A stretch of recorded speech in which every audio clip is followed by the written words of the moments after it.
Olá, sejam todos bem-vindos a mais uma edição do programa Ponto de Vista, o nosso espaço para falarmos sobre saúde aqui na tela da TV Assembleia. E eu quero começar essa edição fazendo a você uma pergunta.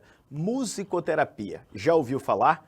Não é apenas algo para relaxar não, viu? Pelo contrário, é muito utilizado, inclusive, para cuidados especiais na área da saúde. E hoje, naturalmente, teremos aqui no estúdio a presença de um musicoterapeuta. O Dr. Rodrigo Andrade está aqui conosco. Ele é também doutor em saúde pública pela USP e hoje vai nos explicar um pouquinho melhor essa temática e a importância até contemporânea que ela tem. Dr. Rodrigo, seja muito bem-vindo ao nosso estúdio. Muito obrigado pela sua presença aqui conosco. Que é isso, Arne. Eu que agradeço o convite, né? Espero que a gente possa esclarecer um pouco mais sobre a temática, né? E ajudar as pessoas, porque a partir da compreensão, a utilização, a fiscalização também pode melhorar. Excelente. Quando a gente fala de terapia, tem aromaterapia, musicoterapia, tem muitas terapias integrativas hoje e algumas pessoas acabam confundindo. A musicoterapia deve ser uma música que fica tocando, daquelas relaxantes, apenas para eu desestressar um pouquinho. Surge muito essa confusão, se eu já ouviu muita coisa desse tipo, ainda há uma grande dúvida em torno dessa ciência? Existe, por incrível que pareça, até mesmo por profissionais de saúde, eles têm dificuldade de diferenciar a utilização da música na área da saúde como um recurso, né?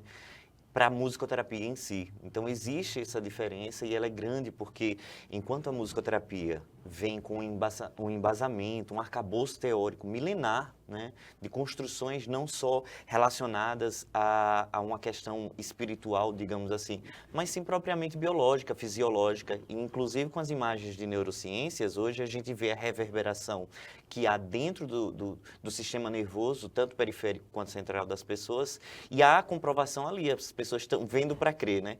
Então, enquanto a música que você coloca para o seu paciente, até dentistas muitas vezes utilizam para acalmar, relaxar, é um recurso, é música na saúde. Já a musicoterapia não.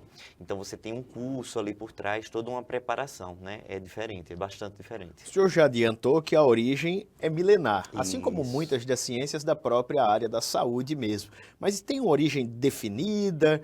Como é que a gente começa a estudar musicoterapia, por exemplo? Então, a musicoterapia hoje, ela está no formato de graduação ou de pós-graduação. A pós-graduação ela vai se encerrar, nós temos turmas em andamento, mas com a regulamentação da prática da musicoterapia, essas pós-graduações elas se encerram, continuando apenas as graduações, né? E o início da musicoterapia moderna, ela se deu por volta de 1945, 1950, com o primeiro curso, a primeira graduação de musicoterapia nos Estados Unidos, porque eles perceberam que com o passar do tempo, a banda do exército norte-americano visitando os ex-combatentes, havia modificações, então, tanto no comportamento deles, relacionados ao estresse pós-traumático, quanto de movimentações mesmo. Então, alguns deles estavam com debilitações nos movimentos, né, com paresias, e passaram a se movimentar enquanto a banda tocava. Então, eles começaram a perceber que havia alguma associação entre aquele som que estava existindo naquele ambiente e o movimento e as reações fisiológicas e neurológicas daqueles soldados. Então, os Estados Unidos passou a sair na frente, né, com esse resgate do estudo da música na área da saúde. Porque, como eu disse que era milenar e como agora está na Segunda Guerra, né, para entender melhor. Durante a Idade Média, houve uma perseguição, digamos assim, a essa música curativa, a essa música terapêutica. Por quê? Porque se imaginou algo relacionado a bruxarias, a questões que, na época, eram muito perseguidas, né, durante a Idade Média. E aí passou-se a separar a música como arte da área da saúde. Então, na hora de dividir, digamos assim, as cátedras, né, os cursos, a música ela fica apartada, ela fica na arte, não na área da saúde. Como era visto no tempo de Aristóteles, por exemplo, Platão, eles viam a música não como arte exclusivamente, mas como arte que cura, arte que resgata, que trata, inclusive. Agora, quando é que a gente indica, por exemplo, a musicoterapia para alguém? Falando aqui num termo mais Sim. técnico, quando é que um profissional faz um encaminhamento para que um paciente seja atendido por um musicoterapeuta? Como a musicoterapia ela consegue atender a diversas demandas na área da saúde, então eu vou citar algumas, mas existe ainda muito mais. Por exemplo, o paciente que ele está com depressão, né? Então ele pode ser tratado por musicoterapia, sofrimento psíquico em si. Eu fiz uma pesquisa na Universidade Estadual de Ciências da Saúde, a UNCISAL, que relacionou o sofrimento psíquico dos estudantes com a participação em grupos online de musicoterapia. Por que online? Porque foi em plena pandemia. Então, muitas pessoas ficaram o quê? Isoladas, né? Sem contato social umas com as outras, e isso gerou muito sofrimento psíquico pelo isolamento. Então, aquele vínculo que a gente conseguiu estabelecer dentro desses grupos foi crucial para que essas pessoas fossem tratadas, né? Por uma terapêutica relacionada à musicoterapia. Mas tem muitos outros casos. Pacientes com transtorno do espectro autista, a gente já percebeu que existem evidências científicas que mostram melhoras de quadros clínicos. Pacientes que estão com alguma dificuldade de movimento, como eu disse, com paresia, né, que é diferente da paralisia. A paralisia perdeu o movimento. A paresia está com a dificuldade, mas que pode ser trabalhado, pode ser melhorado. Então, a musicoterapia ela vai desde dos movimentos físicos aos movimentos que a gente chama de psíquicos, né? As movimentações das instâncias subjetivas. Então, pessoas que estão passando por luto, processos de luto, pessoas que estão com ansiedade, pessoas que estão querendo criar vínculo, às vezes, assim, numa empresa, por exemplo, está tendo muito problema com o relacionamento dentro da empresa. E aí você traz um musicoterapeuta para trabalhar esses relacionamentos dentro da empresa. E, obviamente, que não é só tocar música, tem uma coisa chamada identidade sonora, que é o ISO, que foi um pesquisador chamado Benenson, um argentino que definiu, onde as músicas que eu chego no hospital, por exemplo, eu vejo muitas vezes essas práticas. As pessoas chegam no hospital e levam um repertório e tocam para aqueles pacientes. Então, nem sempre isso é benéfico. Por exemplo, pode ser que aquela música cause alguma memória ou rememoração de algo traumático para aquela pessoa, né? Então, aquela música, poxa, me lembrou aquela situação que eu perdi meu filho, né? Eu até vi recentemente, não que tenha sido Sim. negativo, mas só para usar aqui a título de ilustração, chega nessa época junina, é comum a gente ver reportagens, publicações nas redes sociais de grupos, por exemplo, trios sanfoneiros, né? Nessa época junina, as pessoas chegam ali, vão tocar em abrigos, casas de idosos, casas de recuperação, para tentar levar esse ânimo, mas pelo que o senhor nos explica aqui, é necessário ter uma seletividade, né, na hora de fazer essa escolha, essa definição, né? Exato, porque a gente associa, né, as nossas memórias, nós as buscamos, trazemos latentes pela associação. Então, você lembra de um cheiro, você lembra... Eu vi recentemente uma apresentação artística que eles colocaram o aroma do café. E aí você lembra do gosto do café, você lembra do momento em que você toma o café pelo cheiro, né? Você falou em aromaterapia também. Então, na musicoterapia, ao escutar aquele som, existe a condição de você associar a alguma memória, né? Essa memória pode ser nem sempre tão benéfica. Claro que eu não estou censurando essas práticas, essas visitas, mas assim, talvez um pouco mais de cuidado ou a presença de um musicoterapeuta surtiria um efeito muito melhor, muito maior. Por quê? Porque a gente utilizaria a identidade sonora daquelas pessoas. Que música você gostaria de ouvir é totalmente diferente de eu chegar e trazer uma música para aquele paciente que pode ser que não seja bem recebida. Isso até fisicamente é explicado, porque o som ele é recebido no ouvido, salvo engano, como uma onda mecânica que chega ali produzida por um instrumento, pela vocalização, mas vai haver um processo de comutação daquela onda física, né, em um processo que vai ser interpretado pelo cérebro, quase que, podemos dizer assim, me fugiu agora o termo, mas ele é como se fosse transformada a onda mecânica num sinal elétrico que vai ser compreendido ali pelo sistema neurológico e, naturalmente, desenvolver sinapses, memórias e aí por diante, né? E se transforma em... tem a questão de signos e significados, né? Então, o cérebro, ele vai ler, são sinapses que vão ocorrer sim, e inclusive a depender da estimulação, a gente consegue neuroplasticidades, que daqui a pouco a gente pode falar sobre isso, para não fugir dessa temática em si, sobre os signos. Então, ele vai dar, né, o paciente vai dar, através do seu cérebro, significado àqueles sons. Porque uma pessoa que está em língua estrangeira nos assistindo nesse momento, ele só vai conseguir, ou se ele entender a língua portuguesa, ou se isso for transformado para a língua dele, seja escrito por meio de uma legenda ou uma dublagem feita em cima do que eu estou falando. Então, a gente, escutar o som, a gente precisa transformar e dar sentido àquele som. E muitas vezes as nossas experiências anteriores podem trazer significados muito positivos, muito negativos. Então, tem que ter muito cuidado, sabe? Por exemplo, se a gente fala hoje que música, por exemplo, para os telespectadores, né? Que música da sua infância te marcou bastante, que faz com que você lembre de coisas positivas na sua vida, né? Se você parar para pensar por alguns segundos, você consegue pensar nessa música. E é assim com a gente, né? Com todo ser humano que é capaz de rememorar, de pensar nessa sequência lógica. Por isso que a gente diz até assim, né? Mas diz que a música primeiro é uma linguagem universal, não é? E depois a gente costuma ouvir e até dizer também, nossa, mas esse som aqui é tão triste, né? Exato. E às vezes não é necessariamente aquilo que está querendo ser dito.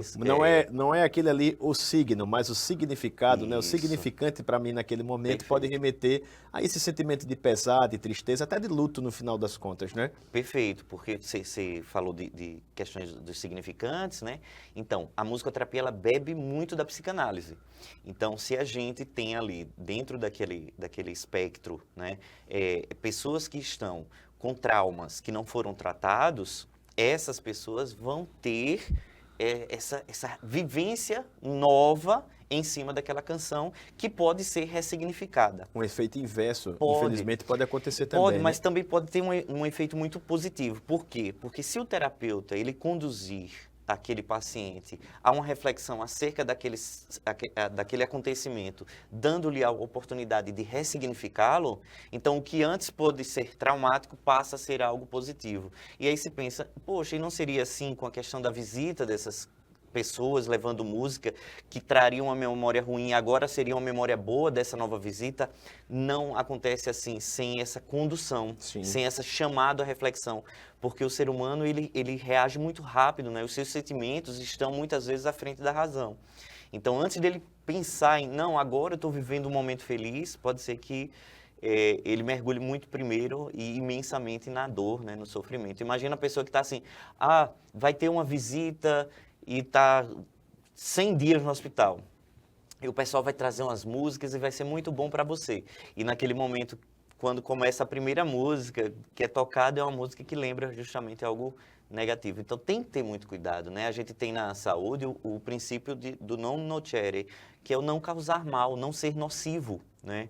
Então isso tem que ser melhor observado quando esses profissionais levam música em si. É um instrumento, um recurso muito poderoso, né? Mas que ele tem que ser muito bem utilizado. É como um bisturi, ele pode salvar vidas, mas ele pode acabar com vidas também.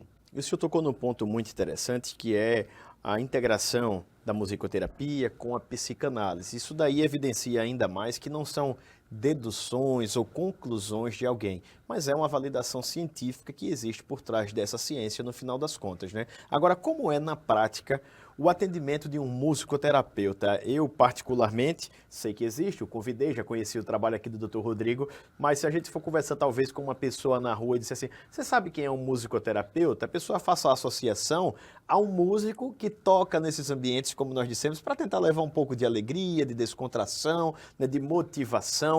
Mas é um profissional de primeira escolha? Como é essa consulta? Como é que eu faço para chegar ao musicoterapeuta?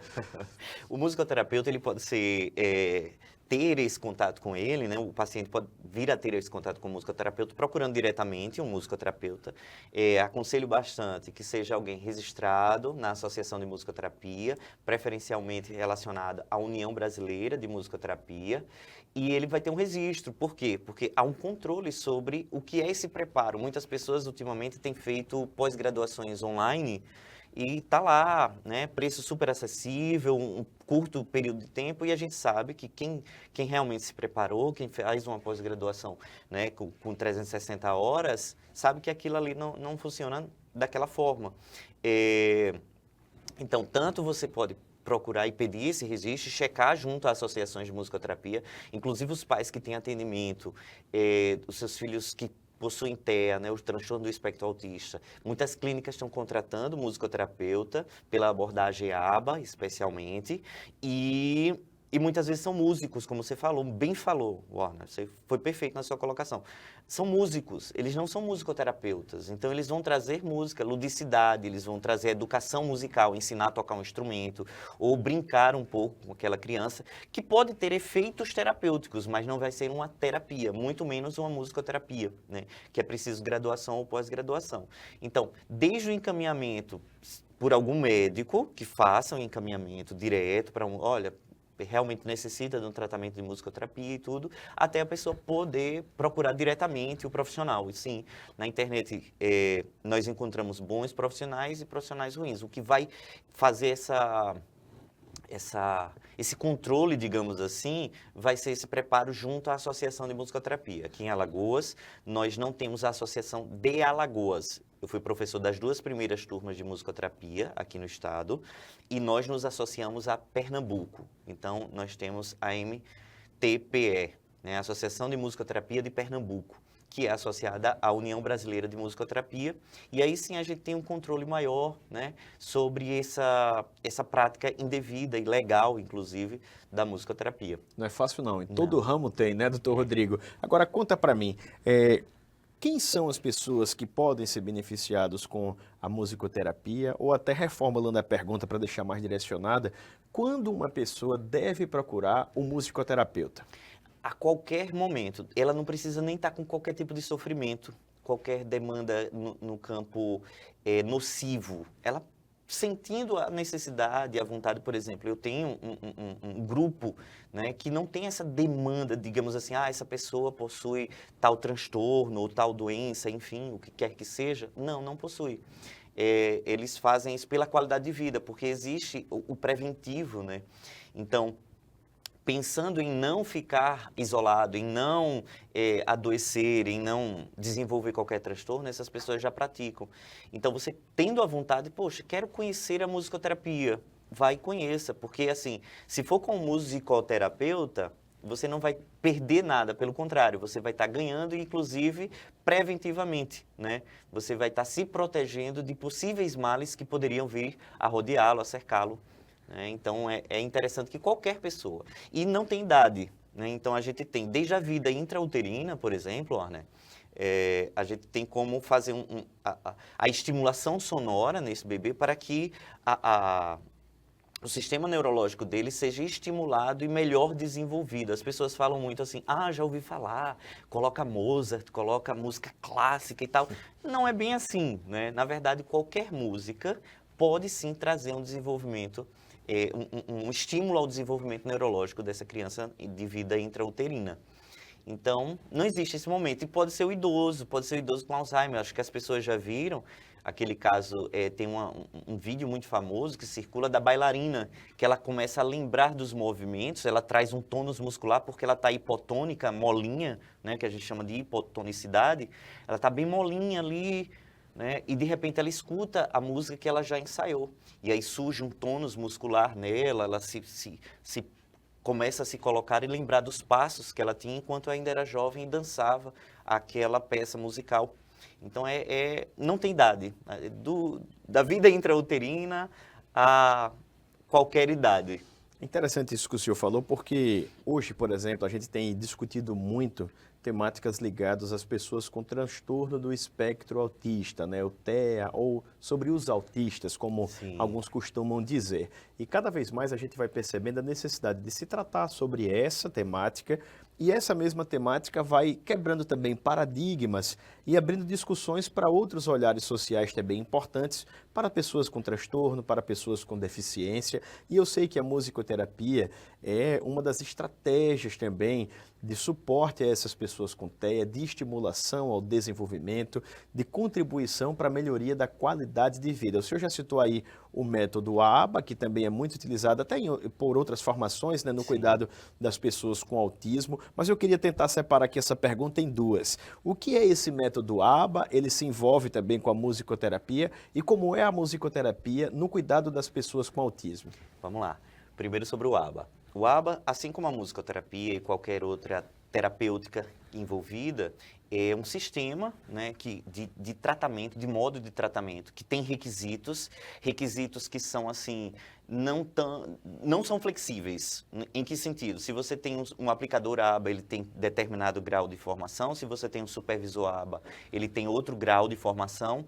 Então, você tem ali um controle rigoroso de um método, né, um método científico, ou seja, o que quer dizer o científico? Que foi testado repetidas vezes, que foi aplicado, replicado e que pode ser novamente replicado por pessoas que estão com o mesmo grau de preparo. E a musicoterapia se relaciona porque dentro do contexto ABA existe o profissional musicoterapeuta. Então, é um conjunto de terapias e dentro daquele conjunto há também a musicoterapia. E sobre a musicoterapia em si para o transtorno do espectro autista, né? Falando sobre neuroplasticidade, falando sobre o desenvolvimento neurológico, a gente sabe que o transtorno do espectro autista, ele cerceia muito a questão dos relacionamentos, né, interpessoais. E a música consegue criar esse vínculo, né? Você consegue ter esse acesso à psique da pessoa com o transtorno do espectro autista, porque pode ser uma criança, pode ser um adulto, enfim. E você cria um vínculo a partir dessa sonoridade. Nem sempre é música. Pode ser uma batida, por exemplo, a gente está numa mesa aqui, se os telespectadores nos ouvissem batendo aqui, poderia simular a batida de um coração. E aí é uma memória em comum para todo mundo. Todo mundo um dia ouviu um coração batendo porque esteve, né, dentro da barriga de suas mães e, consequentemente, ouviram o coração dela bater. Mesmo as pessoas que não possuem audição, elas sentiram esse som. Então, como você disse, a gente sente, né? Tem a questão do ouvido, mas tem a questão do sentir. Física mesmo, né? Física, né? São vibrações. Por isso que a gente bate o pé quando está ouvindo a música, balança a cabeça, né? Exatamente. Então, esse som, ele toca a gente. Então, o paciente com transtorno do espectro autista vai ser trabalhado o vínculo, pode ser trabalhado uma questão de aprendizagem dele, pode ser trabalhado um caminhar, um modo de caminhar, a marcha desse paciente, pode ser trabalhada uma questão de memória dele, de dificuldade de organizar as suas ideias, o encadeamento para poder contar uma história. Então, muitas vezes, ele está com dificuldade para contar uma história e você, através da música, mostra que existe ali, de repente, um começo, uma introdução, um desenvolvimento e uma conclusão. E que isso faz sentido para ele e ele consegue associar ao discurso, né, à fala em si. Pode ser trabalhada a questão de fala, né, assim como na fono. Então, a gente tem essa adesão muito fácil a diversas áreas, seja a terapia ocupacional, a fono, a psicopedagogia, a psicologia, né, como já falado. Então, a fisioterapia. Dá para a gente trabalhar em conjunto facilmente, o musicoterapeuta consegue fazer isso facilmente, porque ele dialoga com diversas linguagens de tratamentos. Como é essa prática, podemos dizer assim, integrativa com outros profissionais, né? Essa interdisciplinaridade no atendimento ao paciente com autismo, as pessoas que precisam da musicoterapia de forma geral? E o musicoterapeuta, ele vai fazer uma anamnese, né? A sua própria anamnese, porque cada paciente, a depender da sua terapia, ele tem uma anamnese feita pelo seu terapeuta. Com o musicoterapeuta não é diferente. Então, a gente vai ver quais são as demandas daquele paciente e traçar caminhos para que a gente consiga tratar essas demandas.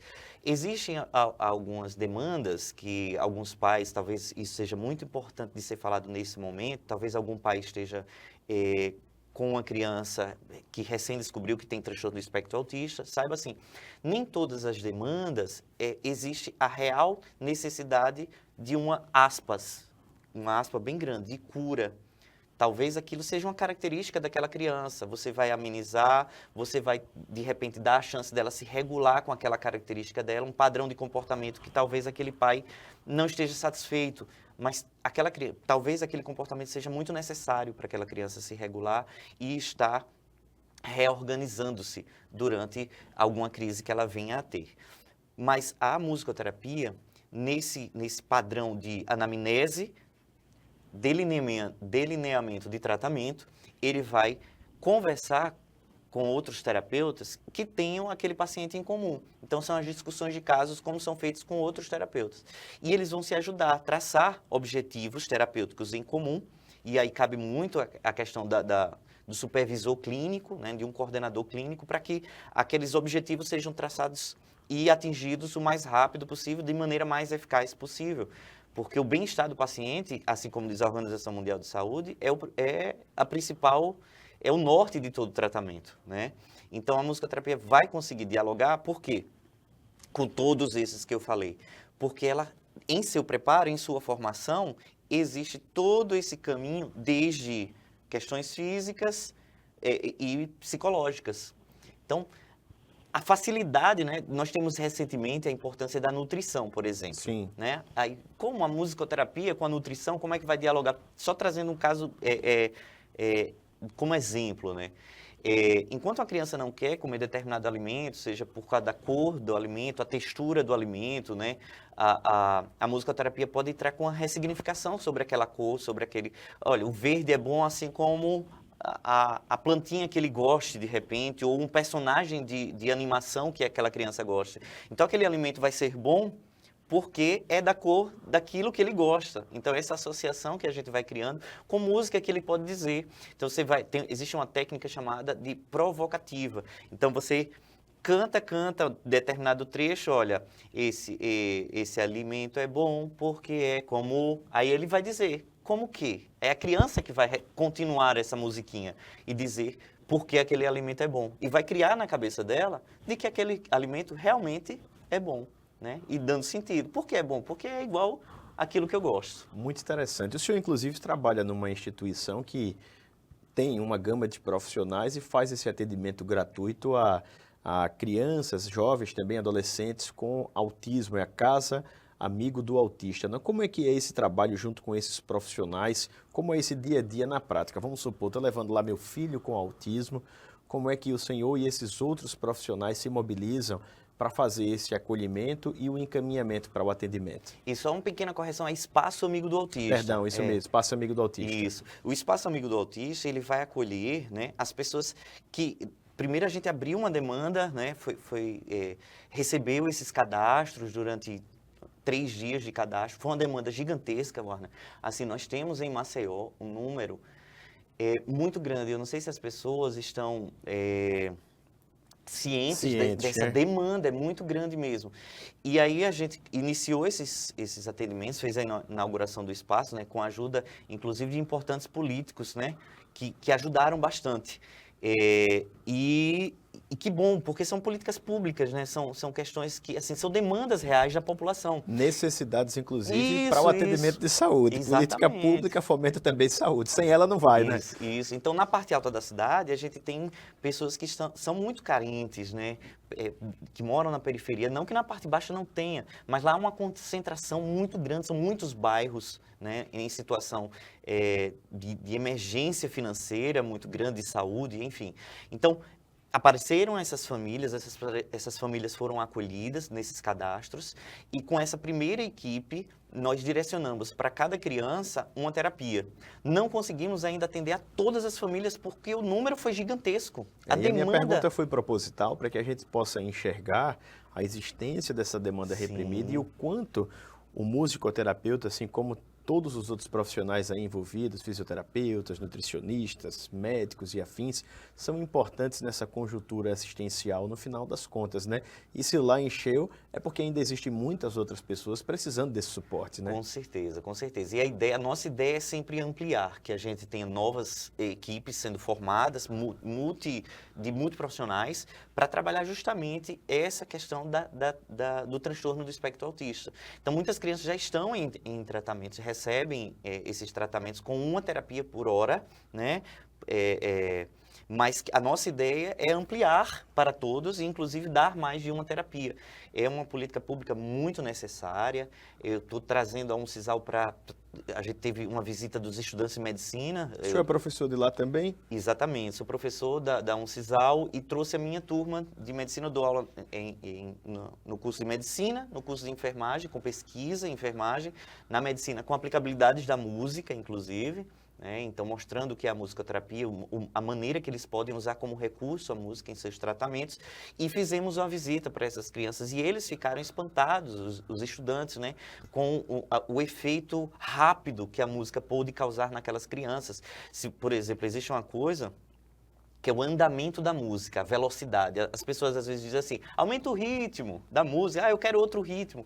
E na verdade eles querem dizer aumenta a velocidade, né? É o andamento, não é o ritmo. O ritmo é outra coisa, assim, forró, né? Baião, e são ritmos. Mas vamos à questão dos estudantes lá. E aí esses estudantes, eles perceberam que, utilizando músicas com um andamento mais rápido, eles agitavam as crianças, diminuindo o andamento. Gradualmente, eles iam acalmando essas crianças. Tanto é que as canções de niná, elas costumam ser lentas. E a gente vai deixando mais lenta cada vez que a criança, né, vai ficando sonolenta e tudo, e você vai diminuindo. Então, foi uma coisa que eles perceberam assim, que foi instantâneo, né? Foi muito palpável, eles estavam ali vendo e as crianças sentando. E, normalmente, algumas crianças autistas, elas são muito agitadas, né? Às vezes há mais de um CID, né? Então, mais de um código, né? E eles têm, às vezes, TDAH, e estão ali hiperativos, né? Correndo de um lado para o outro, derrubando a coisa, mexendo e tudo. E essa música pôde trazer para o ambiente essa calmaria, né? Tranquilidade, né? É o que acontece muito em shoppings, né? Os shoppings, eles têm uma música de fundo, se todo mundo puder observar, e aquela música ali é para dar uma ideia sempre de continuidade, que não tem fim, que não tem passagem de tempo e que você fique mais tempo ali para consumir mais. Gastando. Então, gastando. São recursos, né? Sonoros É isso para que mesmo, isso doutor aconteça. Rodrigo. Olha, eu quero agradecer a presença do senhor, dizer que, apesar de clichê, literalmente essa entrevista foi música para os nossos ouvidos. Mas quero facultar para que o senhor possa divulgar aí o seu arroba para acadêmicos da área da saúde, para pais que precisam desse suporte, até para outros profissionais da área da saúde correlatas, entrarem em contato com o senhor, que também é professor de universidade pública aqui, para que possam conhecer um pouquinho mais e até para que o senhor os ajude, mostrando ali os caminhos, as alternativas dentro dessa ciência que é a musicoterapia. Pode mandar seu recado aí para a audiência na câmera. Então, agradecer também o convite, né? Dizer que foi um prazer estar aqui e deixar o arroba, que é @maestro Rodrigo Andrade no Instagram. Vocês vão encontrar facilmente, só tem até hoje que eu vi a minha pessoa, e dizer que eu estou desenvolvendo pesquisa na área. Então, os estudantes que quiserem desenvolver, tem um grupo de pesquisa ligado ao CNPq, uma pesquisa oficial. E se vocês quiserem participar, entrem em contato, pergunta como é que faz, que a gente vai explicando e acolhendo a todos. Nós agradecemos aqui ao professor Rodrigo Andrade, que tem a responsabilidade de multiplicar essas informações da musicoterapia com os alunos da Uncisal, né? A universidade estadual aqui responsável pela formação de profissionais de saúde. Ele é também doutor em saúde pública pela USP, além, claro, de musicoterapeuta, como já adiantamos. E a você que nos acompanhou, a nossa gratidão. Lembra que esse conteúdo fica disponível no nosso canal no YouTube, é facinho de achar, e compartilha essa informação, porque ela pode ajudar e muito a melhorar a qualidade de vida de alguém, de uma família inteira também. Faz a sua parte, tá bom? Obrigado pela companhia e até a próxima.